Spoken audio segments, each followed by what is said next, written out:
Quand on est parti à Rome pour voir des ruines antiques, des légionnaires et des gladiateurs, je ne m'attendais pas à retomber dans mon travers favori, les piafs. Et pourtant, partout dans Rome, les oiseaux sont très présents. Ce que j'ai préféré, c'est que chaque colonne antique ou statue d'empereur est ainsi couronnée par un très fier goéland leucophée. Au Forum romain, on a même vu des bébés sur un pilier du Forum de Jules César, juste derrière la Curie Julia où se rassemblaient les sénateurs. Il y avait aussi des bébés qui se cachaient du soleil dans les renfoncements des ruines du Mont Palatin. On ne peut pas non plus manquer les perruches à collier qui se perchent dans les trous de la façade du Colisée ou dans les arbres du jardin de la Villa Borghese.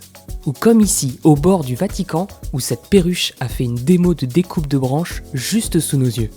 Vous remarquerez aussi que les corneilles sont en tenue de soirée ici. Ce sont les corneilles mantelées.